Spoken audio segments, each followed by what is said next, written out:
ఏంటి జగన్మోహన్ రెడ్డి గారు అసలు ఏంటి సార్, ఏంటి యాక్షన్ ప్లాన్? ఇప్పటికి రిజల్ట్ వచ్చి కూడా దాదాపు వారం పైన అవుతుంది.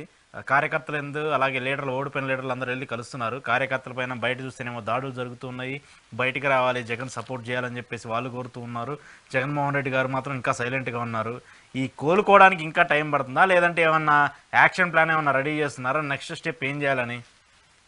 అంటే రెండు అంశాలు ఉంటాయి అనుకుంటాను. ఒకటి, జరిగిన ఆ, మ- మ- పరా ఓడిపు చాలా పెద్దది కదా. వాళ్ళు ఊహించింది కదా. ఆ చివరకు గెలిచిన తెలుగుదేశం కూటమి కూడా ఓడిపోతారు, గెలుస్తాం అనుకున్నారు కానీ ఈ రేంజ్ లో అనుకోవాలి. కాబట్టి ఊహించని భారీ షాక్ జగన్మోహన్ రెడ్డి గారికి తగలడం వల్ల కొంత కుదేలవుతుంది మొత్తం బండి. దట్టు పార్టీ శ్రేణులందరూ కూడా ఈ 5 ఏళ్ల కాలంలో కొంత అసంతృప్తి కొన్నారు, మమ్మల్ని ఎవరు పట్టించుకోలేదని. కాబట్టి ఇవన్నీ సరిదిద్దుకోవడానికి ఆయన కొంత టైం పడుతుంది. మీరు అన్నట్టు అక్కడక్కడ జరుగుతున్నటువంటి రియాక్షన్స్, దాడులు అనే దానికి సంబంధించి కూడా ఇప్పుడే జగన్మోహన్ రెడ్డి గారు ఆడికి వచ్చేస్తే మరింత సంక్లిష్టంగా మారిపోతుంది. అన్నెసరీ కాంప్లికేటెడ్ అవుతాయి. ఇది పోలీసుల స్థాయిలోనే జరగాలి, కింది స్థాయి అధికారుల స్థాయిలోనే జరిగితేనే అది మంచి పరిష్కారం వస్తుంది. ఇప్పుడు జగన్మోహన్ రెడ్డి గారికి వెళ్ళాను బావద్దు, ఆ పక్క ఈ పక్క మోహరింపుతో మరింత పెరుగుతుంది. ఇది ఎవరికి మంచిది కాదు. కాబట్టి జగన్మోహన్ రెడ్డి గారు ఆ రకంగా ఇప్పటికిప్పుడే బయట వచ్చి రాకపోవడం మంచిదే.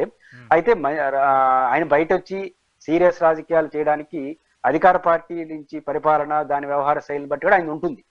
ఇప్పుడు అధికార పార్టీ మంచి ఊపులో ఉంది, మంచి మెజారిటీ వచ్చింది. కేంద్రంలో కూడా ఈ పార్టీలకి గౌరవం ఉంది, ఒత్తిడి తీసుకొచ్చే అవకాశం ఉంది. కానీ ఈ మూట్లో ఖచ్చితంగా వాళ్ళు పరిపాలన చేసి కొంత పాల పాటు నడిచిన తర్వాత ఆ తర్వాత మంచి చెడ్డల ఆధారంగా చేసుకుని జగన్మోహన్ రెడ్డి గారు రావచ్చు. రావాలి కూడా, రాకపోతే పార్టీని కాపాడుకోలేడు. రెండోది, అసెంబ్లీ సమావేశాలు 17వ తేదీ నుంచి ఎప్పుడో ఉన్నట్టున్నాయి కదా రాష్ట్రంలో. కాబట్టి దానికి కూడా ఆయన రావాల్సి ఉంటుంది కదా. కాబట్టి ఇవన్నీ ఉంటాయి. బహుశా అక్కడ ఫస్ట్ రియాక్షన్ ఆడ నుంచి స్టార్ట్ అవుతుందేమో బయట రావడం అనుకుంటాను. నేరుగా అసెంబ్లీకి వస్తాడు అనుకుంటున్నాను నేను. ఆ తర్వాత వీలైనంత ఎక్కువ కాలం ఆయనకి పార్టీని సరిదిద్దుకునే పనిలోనే ఉంటాడు అనుకుంటున్నాను నేను. అంటే ఓడిపోయిన దాని గాయాలు చూసుకోవడం మాత్రమే కాదు, ఈ 5 ఏళ్లలో ఇప్పుడు ఎవరిని ఆయన పలకరించాలి? ఓడిపోయిన ఎమ్మెల్యేలను మాత్రమే కాదు, క్యాడర్ని పలకరించి, ఇప్పుడు క్యాడర్ని కదా మోటివేట్ చేయాలి. ఆ క్యాడర్ నుంచి ఖచ్చితంగా కొంత రియాక్షన్ ఏమొస్తుంది? 5 ఏళ్ళు మమ్మల్ని పట్టించుకోలేదు, విడిపోరు, జగన్ గారిని వదిలేసి వెళ్ళిపోతారు, ఏదో వ్యతిరేకిస్తారు అని నేను అనుకోను. కానీ ఆ ఒత్తిడి అయితే చేస్తారు. మమ్మల్ని 5 ఏళ్ల పాటు ఎవరూ పట్టించుకోలేదు, ఈ రోజు వచ్చి మాట్లాడితే మేము ఏం చేయాలనే భావన అయితే కింద నుంచి వస్తుంది. కాబట్టి ఆయన పార్టీని కాన్ఫిడెన్స్ లోకి తీసుకోవడం, ఓదార్చడం, తాను సస్టైన్ కావడం, ఇవన్నీ మెయిన్ సమస్యగా జగన్ గారికి ఉంటుంది. దీన్ని ఎంత త్వరగా పరిష్కరించుకుంటాడో ఆయన వేసే అడుగులు బట్టి ఉంటుంది. బయటకు వచ్చి ఫెరోసస్ గా అనేది అధికార పార్టీ ఒక పరిపాలన తీరుతెన్నులు బట్టే ఉంటుంది తప్ప, ఆయన పరిపాలన బాగుండి అన్ని బాగా చేస్తా వచ్చారనుకోండి, జగన్ గారు వస్తే మాత్రం ఎవరు ఆహ్వానిస్తారు? కార్యకర్తల మీటింగ్ అన్న పెట్టాలి కదా. కార్యకర్తలతో మీటింగ్ పెట్టి ఓటమికి గల కారణాలు, దాన్ని మనం నెక్స్ట్ ఎలా చేయాలి, ప్రభుత్వానికి కొంత సమయం ఇవ్వాలి, వాళ్ళు చూసిన దాన్ని బట్టి విమర్శిద్దామని చెప్పేసి దాన్ని కూడా మాట్లాడుతున్నారు. సో ఇక్కడ మేజర్గా ఏంటంటే పార్టీలోనే ఎక్కువ డ్యామేజ్ జరిగింది. జగన్మోహన్ రెడ్డి ఓటమికి కారణం ప్రజల కంటే కూడా పార్టీలోనే ఎక్కువ డ్యామేజ్ జరిగింది. ఉన్నటువంటి ఎంపీఎల్ఏలో, లేదంటే నియోజకవర్గ ఇన్ఛార్జిలోనో, లేదంటే జగన్ చుట్టూరు ఉన్నటువంటి కోటరియో, వీటిని ఆయన ఎక్కువ డ్యామేజ్ చేసినాయని చెప్పేసి ఎమ్మెల్యేలు రియాక్ట్ అవుతున్నారు. ఉన్నటువంటి నేతల్లో కూడా ఆ భావన ఉంది. అది ఎంతవరకు నిజమంటారు? అంటే ఎవరు ఓటమికి కారణం అన్నప్పుడు చాలా కారణాలు ఉంటాయి. ఇప్పుడు ఫస్ట్ జగన్మోహన్ రెడ్డి గారు 2 కోణాల్లో ఆత్మపరిశీలన చేసుకోవాలి. ఒకటి, మనకు ఎరక వాళ్ళకు వచ్చేస్తుంటాయి రిపోర్ట్స్, ఏ సెక్షన్ మనకు అనుకూలంగా ఓటేసాయి, ఏ సెక్షన్ ప్రతికూలంగా వేసాయి. అనుకూలంగా సెక్షన్ ఎందుకు వేసింది, ప్రతికూలంగా సెక్షన్, ఇప్పుడు పార్టీ అంతా బాగుండి కేడర్ 2014లో కేడర్ బ్రహ్మాండంగా పనిచేసింది. వైసీపీకి గెలిచారా? గెలవలేదు. అంటే కేడర్ అనేది ఒక ఇంపార్టెంట్ పాయింట్ కాదన్న కానీ అదే గెలుపోవటం నిర్ణయించింది. ప్రజలే గెలుపోవటం నిర్ణయిస్తారు. ప్రజలు బాగుండింది అనుకో, పవన్ కళ్యాణ్ గారికి పార్టీ యంత్రాంగం పెద్ద లేదు. ఆయన కూడా చెప్పాడు కదా, చాలా మంది 40 అంటారు, 50 అంటారు, అడగడం పెద్ద సమస్య కాదు, మనకి ఆడింది పార్టీ యంత్రాంగం అని ఆయన సభలోనే చెప్పాడు. పార్టీ యంత్రాంగం లేకపోయినా 21, 28 గెలిచారు అంటే ప్రజల్లో మార్పు వచ్చేస్తే గెలిచిపోతారు. అంటే ఇక్కడ ఫస్ట్ పాయింట్, ప్రజల్లో అసంతృప్తి రాకూడదు. మనం గెలవడానికి కావాల్సిన ఓటర్లను మనతో ఉండాలి.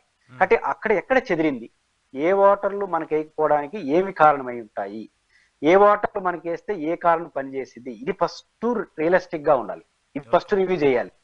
తర్వాత రెండో రివ్యూ పార్టీ యంత్రాంగం. నో డౌట్ అది అందరికి క్లియర్ గా ఉంది, పార్టీ యంత్రాంగం నిర్వీర్యం అయిపోయింది అనే దాంట్లో అందరికీ ఏకాభిప్రాయం ఉంది.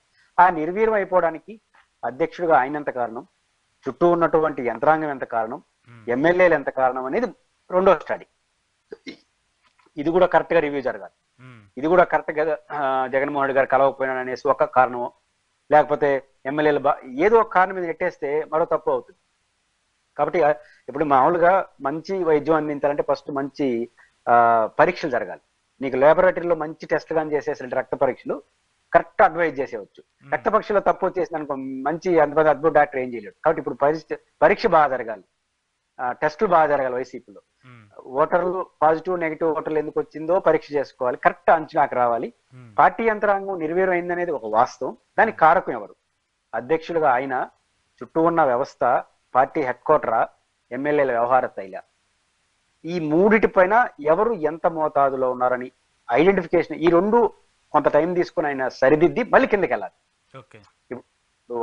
పార్టీ శ్రేణుల దగ్గర పోతారు, ఫస్ట్ ఈయన ఉపన్యాసం చెప్తాడు కదా, మనకు ఈ ఓట్లు వేయకపోవడానికి కారణం ఇది, మా వైపు నుంచి తప్పు జరిగింది, ఎమ్మెల్యేల వైపు నుంచి తప్పు జరిగింది, లేకపోతే మీ వైపు నుంచి ఎక్కువ ఆశలు ఉన్నాయి, ఏమైనా చెప్పాలంటే ఆయనకంటే ఒక స్టడీ రిపోర్ట్ ఉండాలి. కాబట్టి ఆ పని మొదట చేసి ఫస్ట్ ఆత్మ పరిశీలన పరీక్షలు బాగా చేసుకొని ఆ తర్వాత ఫీల్డ్ లోకి వెళ్తే పార్టీని సరిదిద్దుకోవచ్చు. ప్రజల్లోకి వెళ్ళాలంటే ఖచ్చితంగా ఆంధ్రప్రదేశ్ ప్రభుత్వం తన పరిపాలన తీరుతలను బట్టి ఆధారపడి ఉంటుంది తప్ప మనం పోయేదాన్ని బట్టి ఆధారపడి ఉండదు. అయితే జగన్ గారు అనివార్యంగా బయటకు వస్తారు. 10వ తేదీ అసెంబ్లీ సమావేశాలు అంటున్నారు కాబట్టి అసెంబ్లీకి అయితే రావాలి కదా, తప్పదు. ఆ రోజు బయటకు స్వీకారం చేయడం కాదు, ఖచ్చితంగా ఎన్ని ఇబ్బందులు వచ్చినా కొంత అనుకుంటారు కదా, ఇన్ని రోజులు చంద్రబాబు నాయుడు గారిని ఎట్లా పడతారు కొంతమంది ఎమ్మెల్యేలు మాట్లాడినారు కదా, ఇప్పుడు ఆయన్ని కూడా మాట్లాడతారని ఆ స్పృహ ఎవరికైనా ఉంటుంది. సరే వాళ్ళు ఏ స్టాండ్ తీసుకుంటారో నాకు తెలియదు కానీ వీళ్ళు అన్న తర్వాత ఆయన్ని కూడా అంటారని అదో 11 మంది ఉన్నారు. లేదా సరిచేదానికి కూడా మనుషులు లేని పరిస్థితి ఉంది కదా. కాబట్టి దాన్ని వాళ్ళు ఎట్టా స్టాండ్ తీసుకుంటారు ఈయన పట్ల, ఇవన్నీ కూడా మనకు అసలు. కానీ నేను అనుకుంటున్నాను జగన్మోహన్ రెడ్డి ఖచ్చితంగా అసెంబ్లీకి పోరంటున్నారు, నేను పోతాడు. పోకపోతే సిస్టమ్ కాదు, పోకపోతే డిమోరల్ అయిపోతుంది కదా, ఇంకేం పోతాడు అనే అభిప్రాయం వచ్చేస్తుంది.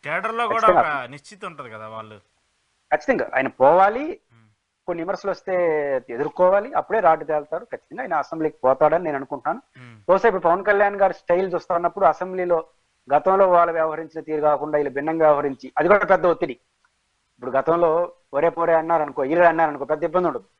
కానీ అందుకు భిన్నంగా నేను గౌరవిస్తున్నాను జగన్ గారు మాట్లాడిన మైక్ ఇచ్చానుకో చాలా ఇబ్బంది. గతంలో ఇవ్వలేదు కదా అంటే అని విమర్శ వస్తుంది.